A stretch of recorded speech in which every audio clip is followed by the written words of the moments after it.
네, 안녕하세요. 주식은 역시 기리기리세 기리십니다. 안녕하세요, 여러분들. 자, 오늘 증시는 조금은 어둑어둑 날씨처럼 비가 오는 모습을 나타냈습니다. 내일부터는 다시 맑기를 바라며 빠르게 공부해보도록 할게요. 같이 공부하시죠. 렛츠 기리! 첫 번째 소식입니다. 중국 깜짝 5년 만기 금리 인하.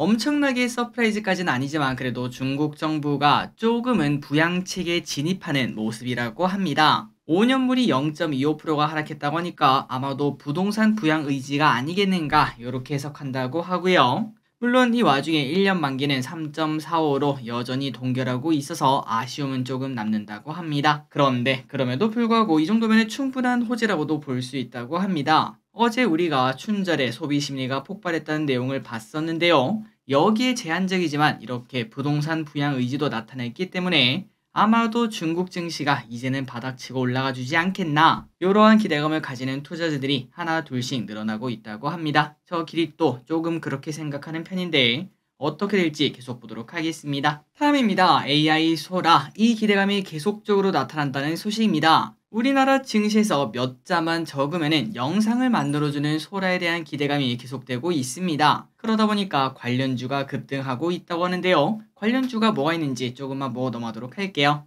일단 첫 번째는 이노뎁이라는 친구가 있습니다. 이 친구는 마이크로소프트와 국내 영상 관련 협력 이력이 있어서 좋은 모습을 나타낸다고 합니다. 그래서 왼쪽에 보다시피 윗골이 달린 게 조금 아쉽긴 하지만 어쨌든 급등하고 있는 건 사실이라고 볼 수 있고 추가적 상승 기대감이 나올지 한번 볼 필요가 있겠네요. 그리고 키네마스터, 이 기업도 정말 뜨겁습니다. 2연상에 도착하는 모습을 나타내고 있으며 참고로 키네마스터는 영상 편집 서비스를 하고 있죠. 아마도 여러분들 중에서 영상 편집을 해봐야겠다라고 생각하셨을 때 가장 먼저 접하게 되는 서비스 중 하나가 바로 키네마스터가 아닐까라는 생각을 해봅니다. 저 길이 또 벌써 4년이나 지났지만 유튜브 처음 시작했을 때 키네마스터로 시작했던 기억이 있는데 AI 소라 기대감이 나오면서 앞으로 영상이 막 쏟아지지 않겠습니까? 그런 기대감이 여기저기로 펼쳐지는 걸 볼 수 있습니다. 세상이 확실하게 바뀌고 있고 그리고 여기에 이어 메타버스까지도 갈 수 있을지 한번 보도록 할게요. 다음입니다. 코인 또 AI가 대세다.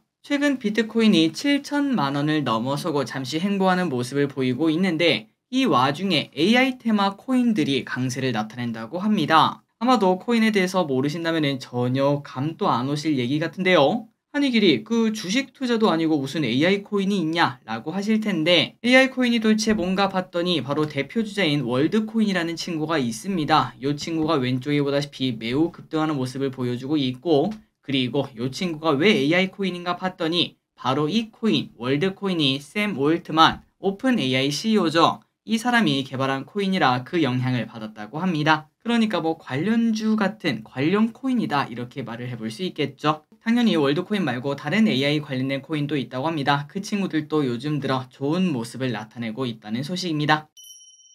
다음입니다. AI에 대한 기대감은 뭐 계속 나오고 있습니다. 진짜로 우리가 제일 처음에 인터넷이 시작되었을 때 그때랑 지금이랑 비슷하지 않을까라는 얘기를 해볼 수 있을 것 같은데요. 여러분들이 아시다시피 올해 초에 가장 뜨거웠던 단어는 온디바이스 AI였습니다. 그런데 지금은 그 흐름이 조금 지나가고 있는 와중에 사실 이때까지 온디바이스는 스마트폰 이쪽에 좀 많이 집중되지 않았겠습니까? 그런데 이제는 PC, 컴퓨터 차례가 될 수 있다고 합니다. 자, 인텔 코리아는 AI 에브리웨어 쇼케이스를 열고 AI PC 전략과 함께 AI 칩을 심은 노트북 12종을 전시를 했다고 합니다. 그래서 이 노트북으로 뭘 할 수 있나 봤더니 생성형 AI를 활용해 간단한 텍스트로 이미지와 영상을 만들고 음악까지 작곡하는 AI PC의 활용 사례도 공개하기도 했다고 하네요. 그리고 딱 봐도 이 스마트폰 크기랑 컴퓨터 크기는 확실하게 다릅니다. 당연히 크면 클수록 성능이 좋을 수밖에 없겠죠. 100억 개 이상의 파라미터를 구현할 수 있어서 온디바이스 AI 쪽에서는 스마트폰보다 PC가 훨씬 더 유리하다고 합니다. 그 결과물에 차이가 날 수밖에 없다는 건데 얼마 남지 않았습니다. 올해가 되면은 이제 AI PC 시대가 시작이 되고 과연 그걸로 우리가 뭘 할 수 있을지도 계속 집중해 보도록 하겠습니다. 한편 인텔 코리아도 올해가 AI PC의 원년이 될 것 이렇게 전망하기도 했다고 하네요. 다음입니다. 2차전지 1분기에 저점 친다. 어제 2차전지에 대해서 안 좋은 이야기를 우리가 봤었습니다. 추가 하락해도 할 말이 없다는 내용이었던 걸 확인할 수 있었는데 그런데 이제 곧 저점이라는 의견도 다수라고 하죠. 저길이 또 기름들이랑 계속 공부했다시피 아마도 여름 전에 기회가 올 것으로 예상하고 있습니다. 그리고 그 저점이 얼마 남지 않았다 이렇게 생각하는 사람들의 증거를 한번 보자면은 일단 테슬라를 보아야 된다고 합니다. 테슬라가 최근 크게 반등하는 모습이 나타났고 또다시 200달러를 강하게 회복하는 모습이 나타난 게 그 반등의 증거다 이렇게 말씀하신 분들이 계시고요.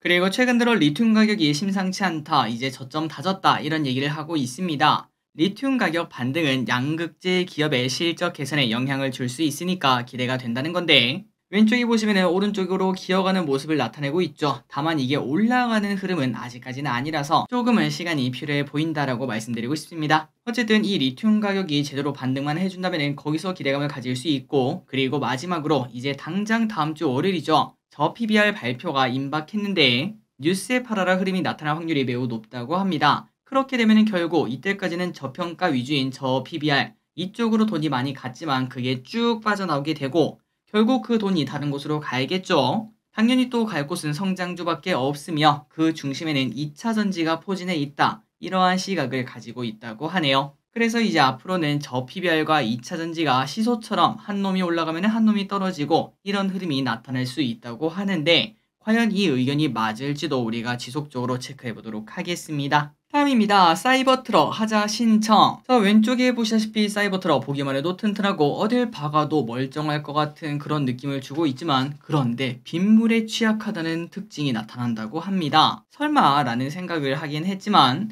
몇몇 소유주가 비를 맞은 후 차에 얼룩이 생겼다고 주장하고 있다고 하는데요. 하지만 바로 사이버트럭 수석 엔지니어가 등판해서 이렇게 알려줬다고 합니다. 그거는 스테인리스, 이 차가 녹슨 게 아니라 그 위에 내려앉은 철에 녹이 쓰는 거라며 이는 표면 오염이기 때문에 그냥 닦으면 지워진다 이렇게 말을 했다고 합니다. 그렇기 때문에 사이버트럭에 녹이 쓴다, 당연히 그럴 리가 없겠죠. 단순 해프닝으로 끝날 것 같네요.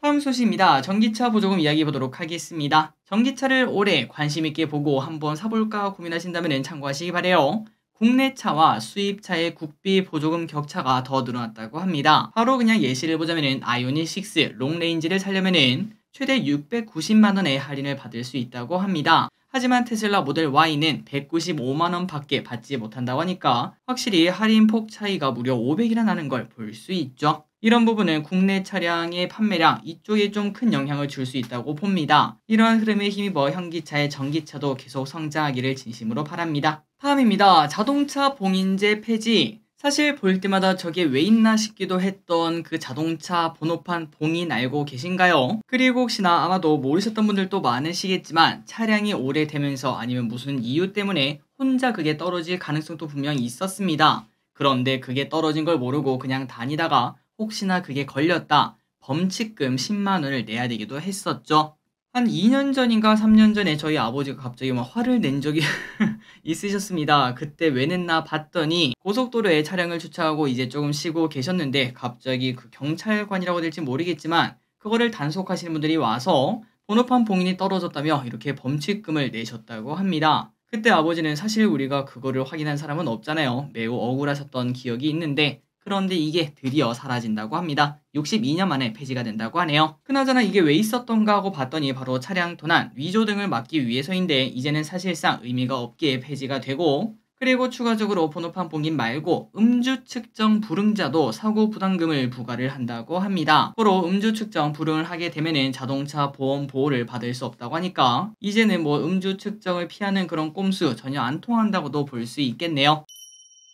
다음입니다. 원하시면 빠르게 가야겠죠. K뱅크 완판된 거 앵콜. 지난번에 K뱅크에서 연 10%짜리 적금 특판을 꺼냈는데 하루 만에 마감이 된 바 있었습니다. 그런데 또다시 앵콜을 한다는 소식. 저 특판은 6개월 만기고요. 그 다음에 기본금리가 원래 연 3.6%인데 6.4%의 우대금리를 준다고 합니다. 그래서 연 10%의 금리를 제공하는 상품이고 월 한도는 30만원이라고 하니까 너무 크진 않지만 그래도 부족하진 않은 금액이라고 볼 수 있겠죠. 지난번에는 1만좌였는데 앵콜인데 더 크게 쌌습니다. 3만좌라고 하다 보니까 하루 만에 마감되진 않을 것 같습니다. 그럼에도 선착순이니까 혹시나 원하신다면 빨리 가입하시면 될 것 같습니다. 자, 그렇다면 조건이 뭐가 있는가? 딱 하나밖에 없습니다. 20일 오늘부터입니다. 그리고 29일까지 K뱅크 신규 고객만 10%짜리 이 적금에 가입할 수 있다고 하니까 참고하시면 될 것 같네요. 다음입니다. 아마도 기다리시는 기리분들 정말 많으실 것 같습니다. 플스5 프로 올해 출시한다는 소식. 플스5가 출시된 지 벌써 3년이나 지났다고 하는데요. 앞서 플스4 때도 3년 후에 프로 버전을 내놓기도 했었는데 이렇게 3년마다 내놓는 거 보니까 아마도 판매량이 조금 감소할 때쯤 프로를 꺼내면서 다시 사게 만드는 전략으로 보인다고 합니다. 그리고 이번에 출시하는 거는 내년에 GTA 6가 나온다고 하는데 그 게임을 훌륭하게 제공할 수 있는 하드웨어를 준비한 거라고 하니까 혹시나 플스 그 다음에 이제 GTA 이쪽 게임에 관심이 있다면 참고하시면 될 것 같습니다. 다음입니다. 또 다른 기기를 보도록 할까요? 이번에는 비전 프로 2세대를 보도록 하겠습니다. 애플 헤드셋 비전 프로가 이제 출시된 지 얼마 지나지 않았는데 그런데 2세대 버전은 내년 8월 이후에 나올 것으로 보인다고 합니다. 전문가들은 차세대 제품을 출시하는 데까지 적어도 18개월이 걸릴 것으로 보이며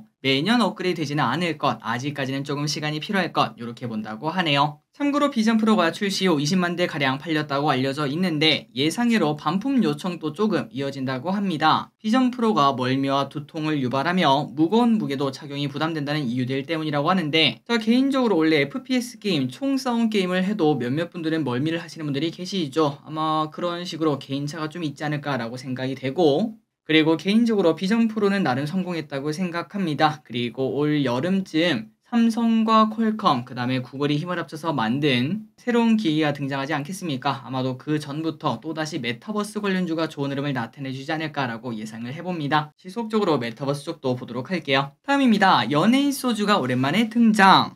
2년 전인가요? 그때는 연예인들이 만드는 소주나 맥주 등이 많이 등장했었을 때가 있었습니다. 아마도 홈술 문화가 좀 나타나다 보니까 매장에서 사 먹는 그런 소주가 아니라 집에서 먹는 그런 소주가 조금 인기를 받았다고 볼 수 있겠죠. 그런데 오랜만에 가수 성시경이 만드는 경소주라는 증류식 소주가 출시된다는 소식. 사실 연예인 소주는 박재범, 임창정, 김민종, 윤미래 등이 도전했었는데 그런데 한 분은 좀 멀리 가셨고 이 중에서는 박재범의 원소주가 히트를 쳤던 걸로 기억하는데 과연 이번에는 어떨지 보도록 하겠습니다. 다음입니다. 한국 찾는 미국인 늘었다. 코로나 이후 중국인 관광객 수가 많이 급감했다고 합니다. 그런데 그 빈자리를 메운 것이 미국인이라고 하네요. BC카드에서 사용처를 비교해 보니까 1919년 대비 작년 국내 소비를 가장 많이 늘린 국적은 미국이라는 소식. 19년에는 6%밖에 안 됐는데 그런데 23년에는 19%까지 늘며 큰 폭으로 증가하고 있다고 합니다. 그렇다면 도대체 어디에 돈을 쓰는가 봤더니 음식점과 백화점, 면세점에서 가장 많은 돈을 썼고요. 그러나 19년이랑 비교했을 때 가장 크게 지출이 늘어난 업종은 오히려 유흥 쪽이었다고 합니다. 또한 작년 외국인 전체 결제 건수의 70%가량이 성수동, 여의동, 한남동으로 카페, 음식점, 노래방, 의류 이러한 판매점이 밀집한 지역으로 K 콘텐츠를 경험하러 온 외국인이 많았던 것으로 보인다고 하네요.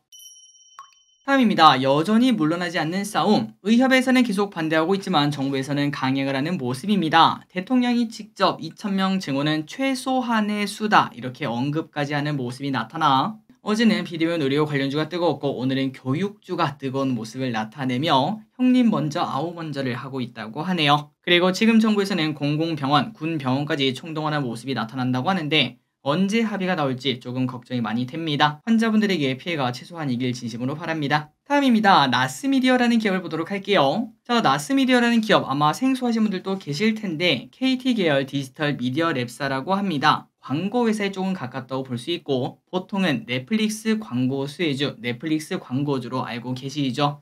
이 회사를 NH투자증권은 AI 등에 힘입어 매출 성장 여력이 높다고 평가를 하고 있습니다. 목표 주가를 3.2만원으로 상향 조정했다고 하며 왼쪽에 보다시피 주가 흐름이 괜찮죠. 지속적으로 올라가는 상향 추세입니다. 그리고 넷플릭스와 티빙에서 요금제를 광고 요금제 활용을 본격화하고 있기 때문에 그러니까 이제 넷플릭스를 그냥 보는 게 아니라 요금제 자체가 싼 대신에 뭔가를 보려면 광고를 보는 그런 요금제가 나타난다 보니까 나스미디어가 거기서 충분히 기회를 잡을 수 있다. 이런 얘기가 나온다고 하네요. 마지막 소식입니다. 신생아 대출 소진될까봐 겁낼 필요 없다. 신생아 특례 대출이 초반 출시되고 흥행하다 보니까 아이를 임신한 부부들은 대출금이 소진되면 어떡하냐 이런 걱정이 요즘 좀 나온다고 합니다. 그런데 결과적으로 말씀드리면 너무 걱정하지 않아도 된다는 소식. 신생아 대출이 초반에 엄청난 인기였다라는 이야기가 분명히 있었는데 그런데 이거는 작년 1월 1일부터 출산한 수요자들도 한 번에 신청이 몰렸기 때문에 그런 거고요. 게다가 대출 상품에 적합한 매물도 그렇게 많지 않고